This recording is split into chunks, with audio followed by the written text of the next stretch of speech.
and welcome back to the Filmreelcast. Hope everyone is well. This week we're going to talk about Wandavision. It's been coming and we've been waiting for it, but it's finally here. January the 15th, it's hit our screens. And we've seen the screenshots for it where it's in black and white and the very short trailers where it's kind of I Love Genie, very slapstick situational comedy, which is a surprise, which is a far cry from the intense battles that they've had and the one for them to run away and that bond that they had together where they want to stay together. The only way they can be together is by running away. This looks from initial viewing a far cry, and I watched the first one, which we're going to talk about, and I watched the second one. The first two have been released. We're going to have to wait a week, I believe, until the next two come out. But before we go into that, let's just have a quick update, a quick recap on just the MCU situation with regards to Wanda and Vision. So again, I'm not going to refer to the comics. The comic kind of goes in a completely different way, and I haven't read all of the comics, so I'm not au fait with what actually happens, and what I could say would be insulting people's intelligence who read everything. But Maximoff is played by, as we know, Elizabeth Olsen.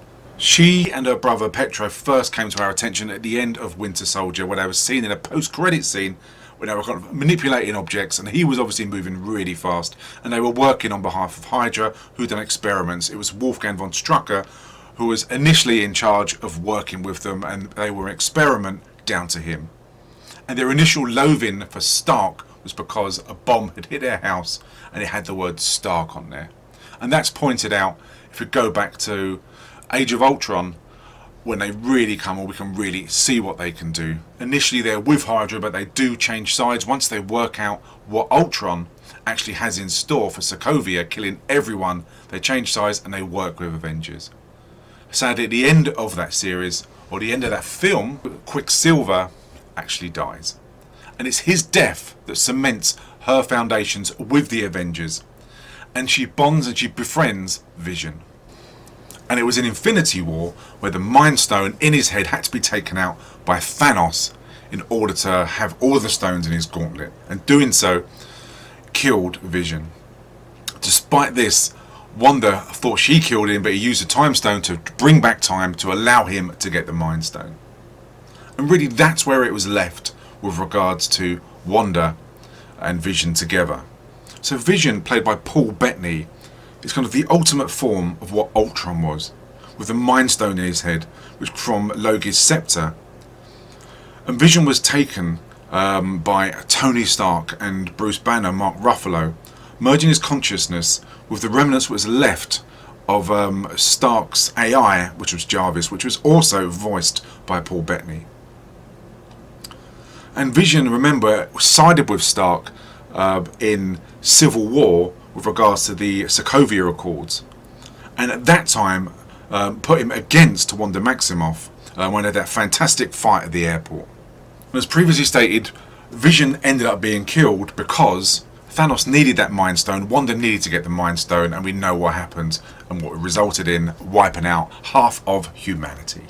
So on initial viewings, it really reminded me of the I Love Lucy or I Dream of Jeannie kind of 1950s, I think it was, kind of situational slapstick comedies, which was a real surprise because normally these two are in the middle of battles, really intense, fighting for their lives and trying to rescue everyone. So to see them in this situational comedy, which was really slow paced, really surprised me.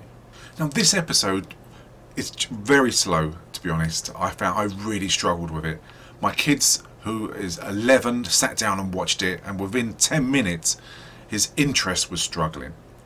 He couldn't get that sense of humour, that very strange sense of humour that Vision brings. And the situational comedy was something that he just couldn't relate to. I mean, I think for these reasons, it was a really brave decision to kind of have this structure to the first episode. I mean, this is aimed at children. And if children can't relate to this, they're really going to struggle. They're used to seeing the MCU when you take the kids. I mean, my son sat through the 3-hour films without any hesitation, without wanting to leave. He really enjoyed it. There was non-stop action. The first episode, he found it incredibly boring, and he actually stopped watching it. You've got the next door neighbour, who's played by Catherine Hahn, who's Agnes. Now, normally I see Agnes in Bad Mums, where she's been really foul-mouthed, really funny, and there are no limits to what she'll say. But she plays a next door neighbour who pops in and kind of keeps the story flowing. As you'd expect with a first episode of any series, this one is quite slow. It's trying to build their surroundings of what people know and what they don't know about their abilities. It's all in black and white, and I suspect that this is all in the mind of Wanda. That she's trying to escape reality of actually what's happened. We don't know if Vision is alive or this is something that's just in her memory that she's trying to create, that she's got a happy life with Vision. And this is what life would be like if he was still alive. So this focuses on the home life and the working life of Vision and Wanda together. You see him go to work where he's trying to fit in, he's trying to be a human. He can change into that human form from being Vision. Obviously Wanda's trying to play the nice housewife of trying to keep the home right. Agnes is popping in and she's trying to hide her powers from them. What Vision's boss comes home and you get the situational comedy situations where she's trying to cook dinner, she doesn't know how to do it. He's trying to entertain. He doesn't understand what it's like to entertain people and what they expect. To be honest, it's really boring, it's very predictable, and it was done in front of a live studio audience who were laughing. I imagine they were told to laugh because it really isn't funny. I found it very long-winded, really boring, really predictable. I don't know if it's because they're using the 1950s kind of comedy method, the structure of that, and they're really sticking to it in this episode. But I hope it's something they'll drop a few episodes in, because I find it very boring. It's hard work to actually follow that because it isn't funny. My wife and the flying saucers. You know what's going to happen, and that's why they don't show these 1950s show on TV now, because they're just boring. But the only interesting thing I got out of this is that at the end of it you do hear a voice. Who's doing this to you, Wanda? Wanda! So the rumours and the gossip on the internet, the voice calling out to Wanda at the end of this, could be an agent from SWORD. So I believe SWORD are a space-based intelligence kind of agency, very similar to S.H.I.E.L.D., that deal with extraterrestrial threats to Earth or like, the world security. I don't know if they're out in the universe.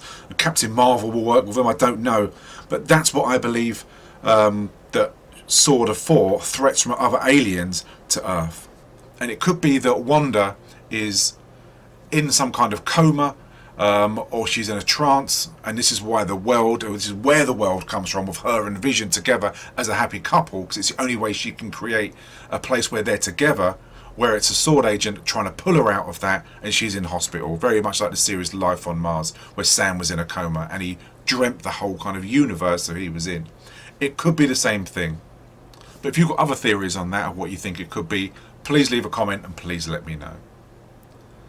Okay, that was just a very, very short review. There's not much to talk about.